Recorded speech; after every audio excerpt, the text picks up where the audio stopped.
2022-06-926. Di sini terdapat pendahuluan. Pertama-tama, pendahuluan yaitu pengadaan laptop Chromebook oleh Kemendikbudristek untuk mendukung AKM bertujuan meningkatkan akses pendidikan digital di Indonesia. Namun proyek ini menuai kontroversi akibat penyalahgunaan anggaran sebesar 9,9 triliun dan ketidakefektifan perangkat yang diadakan. Masalah ini menimbulkan kekhawatiran terkait transparansi, akuntabilitas, dan pengelolaan anggaran serta berdampak negatif pada kualitas pendidikan. Penelitian ini bertujuan menganalisis penyebab penyalahgunaan anggaran dan dampaknya dengan pendekatan kuantitatif dan studi kasus serta memberikan rekomendasi perbaikan sistem pengadaan di masa depan. Tinjauan pustaka dalam penelitian ini yaitu menggunakan literatur yang membahas penyalahgunaan anggaran, transportasi, pengadaan barang publik, dan dampaknya terhadap pendidikan. Literatur ini mencakup teori-teori dan studi sebelumnya yang relevan untuk memahami kasus korupsi pengadaan laptop Chromebook di Kemendikbudristek. Pendahuluan selanjutnya yaitu pengadaan barang dan jasa pemerintahan penting untuk pembangunan khususnya di sektor pendidikan. Namun di Indonesia sering terjadi pemborosan dan penyalahgunaan anggaran. Meski diatur oleh Undang-Undang Nomor 2 Tahun 2017 dengan prinsip efisiensi, transparansi, dan akuntabilitas, penerapannya sering terhambat oleh pemilihan barang yang tidak tepat dan lemahnya pengawasan. Korupsi dalam pengadaan barang publik terjadi saat pejabat menyalahgunakan wewenang untuk keuntungan pribadi. Kasus laptop Chromebook di Kemendikbudristek mencerminkan lemahnya pengelolaan anggaran yang membuka peluang korupsi. Menurut Suryanto, tahun 2019, hal ini sering disebabkan oleh lemahnya pengawasan, rendahnya transparansi, dan kurangnya akuntabilitas. Kemudian teori agensi, yaitu by Jensen dan Meckling tahun 1976, yang menjelaskan bahwa ketidakseimbangan informasi antara pemerintah dan masyarakat dapat memicu korupsi, sehingga diperlukan pengawasan yang kuat. Selain itu, pendekatan e-government dengan teknologi digital dapat meningkatkan transparansi dan akuntabilitas pengadaan, serta memungkinkan pemantauan publik secara real time. Kemudian, kasus korupsi di sektor pendidikan berdampak besar karena menghambat peningkatan kualitas pendidikan. Transparansi Internasional tahun 2020 menyebut sektor ini sangat rentan korupsi karena anggarannya besar dan prosesnya kompleks. Dalam kasus Chromebook, pemilihan perangkat yang tidak efektif akan merugikan siswa dan menghambat pemanfaatan teknologi secara optimal. Selanjutnya ada metode penelitian. Penelitian ini menggunakan pendekatan kualitatif karena penelitian ini bertujuan untuk memperoleh pemahaman yang lebih mendalam mengenai penyalahgunaan anggaran dalam pengadaan laptop Chromebook di Kemendikbudristek serta dampaknya terhadap sektor pendidikan. Studi kasus digunakan untuk menganalisis secara rinci kasus yang terjadi yang mencakup berbagai aspek seperti proses pengadaan, peran pemerintah, serta implikasi sosial dan ekonomi dari proyek tersebut. Yaitu ada dua. Yang pertama, pendekatan kualitatif dulu, yang digunakan untuk menggali secara mendalam faktor-faktor penyebab penyalahgunaan anggaran dalam pengadaan Chromebook. Terus yang kedua, ada metode masih di pendekatan kualitatif, yaitu metode ini yang cocok untuk memahami fenomena sosial yang tidak bisa dijelaskan dengan data kuantitatif, sehingga penelitian menekankan pada data deskriptif dan interaktif. Terus untuk metode studi kasusnya, studi kasus yang digunakan untuk menganalisis secara mendalam proyek pengadaan laptop Chromebook oleh Kemendikbudristek yang kontroversial dan melibatkan anggaran besar. Metode ini membantu memahami faktor penyebab penyalahgunaan anggaran dan dinamika dalam proses pengadaan pemerintah. Selanjutnya ada teknik pengumpulan data. Di sini kami memakai studi literatur yang untuk meninjau artikel, laporan media, dan dokumen resmi terkait pengadaan Chromebook. Terus ada analisis media yang berguna untuk memahami respon publik dan pemberitaan tentang kasus korupsi.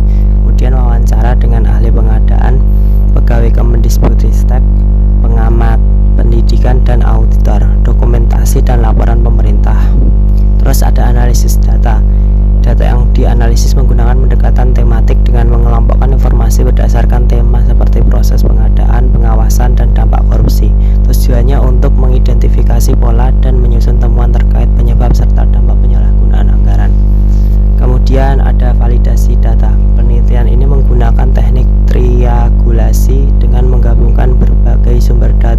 memastikan konsistensi dan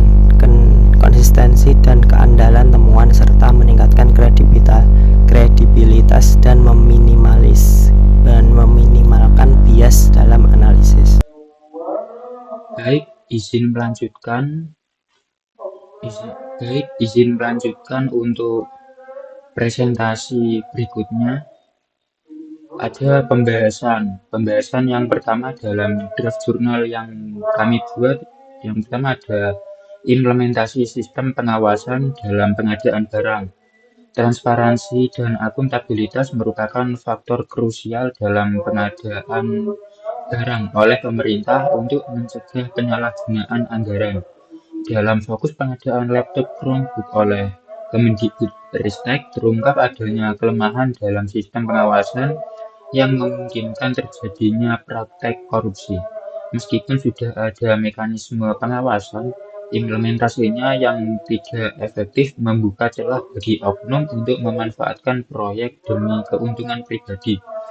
Hal ini menjadi bukti bahwa pengadaan dengan anggaran besar membutuhkan pengawasan yang lebih ketat dan sistematis agar tidak merugikan negara dan publik. Dan salah satu solusi yang dapat diterapkan adalah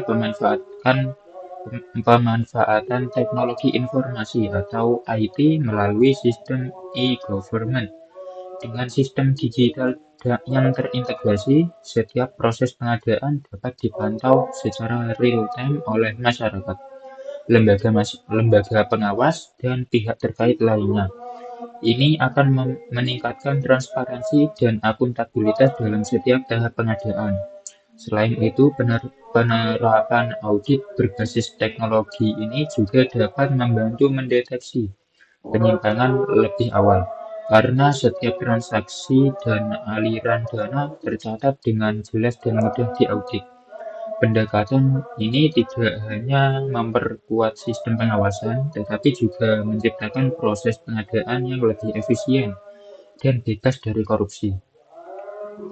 Kemudian, yang kedua ada penyalahgunaan anggaran dalam proyek pengadaan, termasuk lemahnya pengawasan internal dan eksternal. Pengadaan yang melibatkan anggaran sebesar 9,9 triliun seharusnya memiliki pengawasan yang lebih ketat.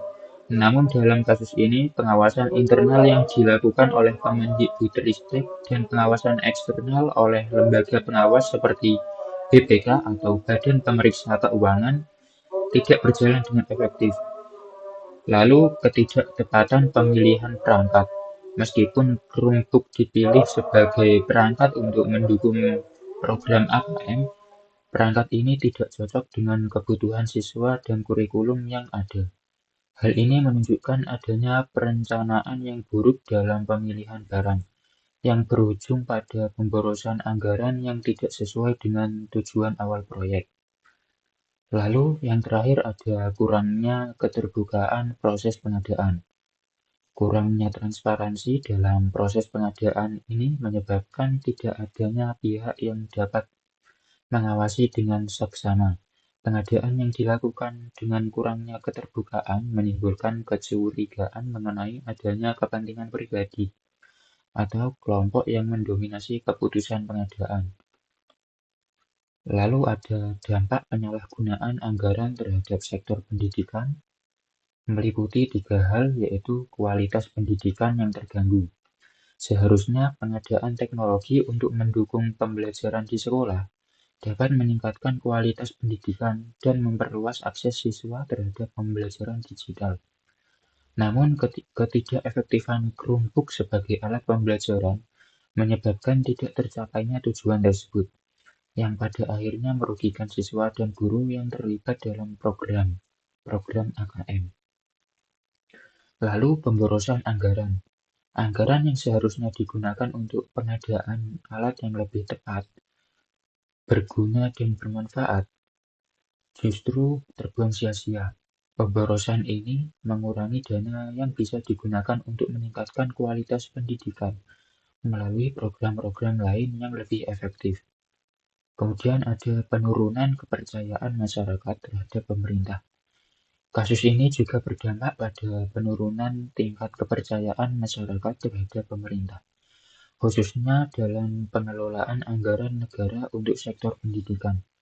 Ketika masyarakat melihat bahwa anggaran yang besar tidak digunakan secara bijak, mereka menjadi skeptis terhadap niat pemerintah dalam meningkatkan kualitas pendidikan. Lalu pembahasan selanjutnya yang terakhir ada rekomendasi. Untuk mencegah terjadinya kasus serupa di masa depan, beberapa rekomendasi berikut dapat diterapkan. Yang pertama, penerapan sistem pengawasan yang lebih ketat. Memperkuat pengawasan baik internal maupun eksternal dengan memanfaatkan teknologi e-government untuk memastikan transparansi dan akuntabilitas dalam setiap langkah pengadaan barang. Kedua, pemilihan perangkat yang sesuai dengan kebutuhan pendidikan. Pengadaan barang harus dilakukan dengan mempertimbangkan kebutuhan real dari sistem atau sektor pendidikan, bukan berdasarkan kepentingan pihak tertentu atau pribadi. Yang terakhir, rekomendasi penggunaan teknologi untuk mencegah korupsi. Menerapkan sistem digital yang memungkinkan masyarakat untuk mengakses informasi pengadaan barang secara transparan dan real-time. Hal ini akan meningkatkan pengawasan dan mencegah penyalahgunaan anggaran. Kemudian ada penutup dan kesimpulan dari draft jurnal yang kita buat dari kelompok saya, dan kesimpulannya adalah kasus korupsi pengadaan laptop Chromebook senilai 9,9 triliun rupiah di Kemendikbudristek menunjukkan lemahnya sistem pengadaan dan pengawasan serta minimnya transparansi dan akuntabilitas. Proyek ini dinilai tidak efektif karena perangkat tidak sesuai kebutuhan sekolah, sehingga merugikan pendidikan dan menurunkan kepercayaan publik. Diperlukan perbaikan menyeluruh, termasuk penerapan e-government yang transparan untuk mencegah penyimpangan serupa dan menciptakan pengadaan publik yang efisien dan bebas korupsi. Kemudian, saran dari kelompok kami, untuk mencegah kasus serupa, pemerintah perlu memperkuat pengawasan internal dan eksternal secara transparan, melibatkan lembaga independen, masyarakat, serta pengguna akhir seperti guru dan sekolah. Pemanfaatan e-government harus dioptimalkan untuk memastikan transparansi dan akuntabilitas dengan sistem digital yang dapat dipantau real-time. Selain itu, pelatihan bagi tim pengadaan dan reformasi regulasi diperlukan agar proses pengadaan lebih efisien dan akuntabel. Kemudian ada daftar pustaka atau sumber referensi dari draft jurnal dari kelompok kami.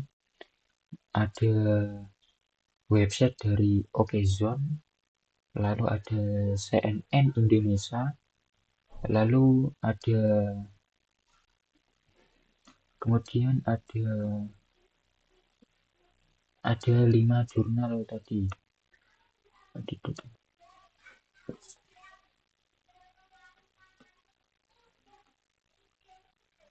Ya, kemudian ada sumber referensi dari kelima jurnal berikut ini.